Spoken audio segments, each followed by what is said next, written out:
নমস্কার। মাতৃদিবসের অনেক অনেক শুভেচ্ছা জানাই সকল মাদেরকে। মা, ঠাকুমা, দিদিমা, কাকিমা, মাসিমা, জেঠিমা সব শব্দের অর্থের পেছনেই কিন্তু লুকিয়ে আছে সেই মা। আর মায়ের শব্দটা মনে হয় দু এক কথায় তার বর্ণনা দেওয়া অসম্ভব। এখন মা হয়েছি, এখন বুঝতে পারি মায়ের গুরুত্বটা জীবনে ঠিক কতটা। ছোটবেলায় হয়তো বুঝতাম না, মা বকলে তখন রাগ হতো, অভিমান হতো। এখন যখন মায়ের থেকে এতটা দূরে থাকি, মায়ের সেই ভালোবাসা, কাছে টেনে নেওয়া, আদর, বকুনি, ঝগড়া, মায়ের সাথে ছোটবেলার সমস্ত খুনসুটি সবকিছুই বোধহয় খুবই মিস করি। মাকে সত্যি খুব ভালোবাসি, এটা বলার কিছু নেই। আর মাতৃদিবস আমি মনে করি কোনো একদিন হয় না, মাতৃদিবস সারা বছর, সারা জীবন। যাই হোক, স্কুল থেকে যে এই দিবসটা পালন করার উদ্যোগ ওনারা নিয়েছেন, এই জন্য স্কুলের কাছে আমি বিশেষভাবে কৃতজ্ঞ। যদিও স্কুল থেকেই একটা বাচ্চা শেখে, তার জীবনের আসল ভিতটি শুরু হয় স্কুল থেকেই, তাই স্কুলটি আমার ভীষণ পছন্দের, জানেন তো। আগামী দিনে চেষ্টা করব স্কুলটি আপনাদেরকে ঘুরে দেখানোর। দেখুন, সমস্ত মা কিন্তু এসছেন বাচ্চাদের জন্য উপহারটি নিতে।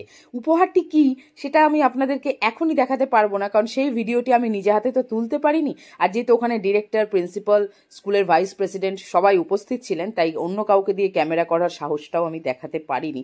সেইটি ওদের স্কুলের ফেসবুক পেজে শেয়ার করলে অবশ্যই আপনাদের সাথে আমি শেয়ার করব। গিফটটি হলো, সমস্ত বাচ্চারা তাদের মায়েদের জন্য নিজে হাতে একটি কার্ড বানিয়েছেন। আর সেই কার্ডটি মাদেরকে স্টেজে উঠে নাম করে করে ডাকবে টিচাররা, আর কার্ডগুলো বাচ্চারা তাদের মাদের হাতে দেবে। আপনারাই বলুন, জীবনে এর থেকে বড় গিফট মাতৃদিবসের কি আর হতে পারে কোনো একটি মায়ের কাছে? আমার কাছে তো নয়। তো আমাদের ছোটবেলায় এই মাতৃদিবস, পিতৃদিবস পালনের উদ্যোগটি এইভাবে ছিল না, তাই আমরা এগুলোর সাথে খুব একটা অভ্যস্ত নয়। কিন্তু ওদের এইগুলো যে করছে, এতে আমরা সত্যি সব মায়েরা খুব খুশি।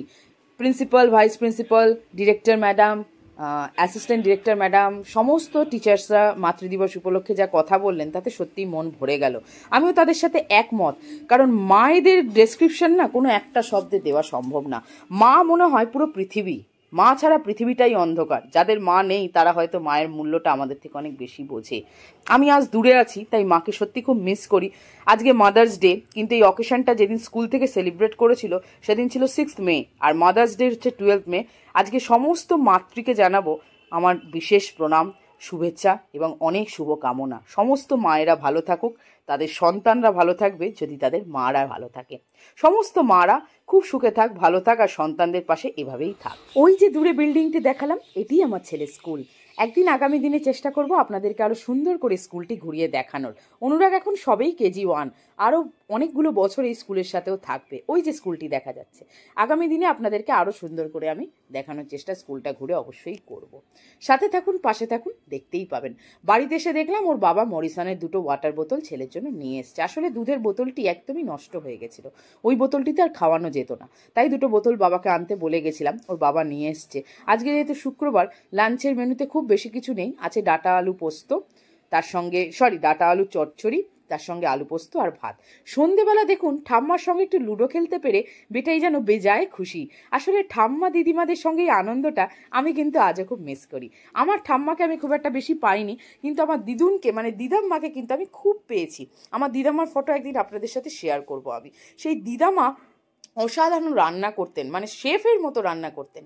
অনেক বড় বড় হোটেলের শেফকেও কিন্তু উনি হারিয়ে দিতে পারেন, এত সুন্দর রান্নার হাত ছিল। অর্ঘ্য মানে আমার হাজব্যান্ডও ওনার রান্না খেয়েছিলেন, মুখে লেগে থাকার মতো। ওই মানুষটি আজ পৃথিবীতে নেই, এটি আমার কাছে সব থেকে বেশি দুঃখ। এবং কাউকে হারিয়ে যদি আমি সব থেকে বেশি দুঃখ পেয়ে থাকি, সেটা দিদামাই। যেখানেই থাক, ভালো থাক, সুখে থাক, এটাই বলবো।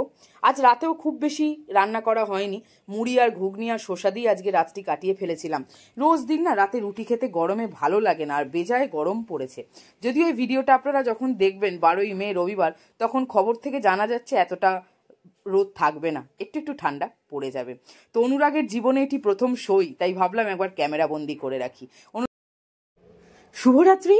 পরের দিন সকালে সূর্যোদয়টা দেখিয়ে আজকের মতো আমি ভিডিওটা এন্ড করলাম এখানেই। আমার গল্পটি ফুরালো, নোটে গাছটি মোড়ালো। যদি কিছু ভালো লাগে বন্ধুদের সাথে অবশ্যই শেয়ার করে নেবেন।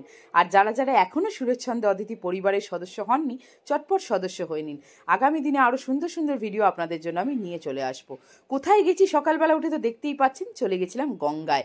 তো গঙ্গার ভিডিওগুলো আমি নিয়ে আসছি নেক্সট পার্টে। তাড়াতাড়ি সাবস্ক্রাইব করে দিন, নেক্সট পার্টটা মিস না করতে।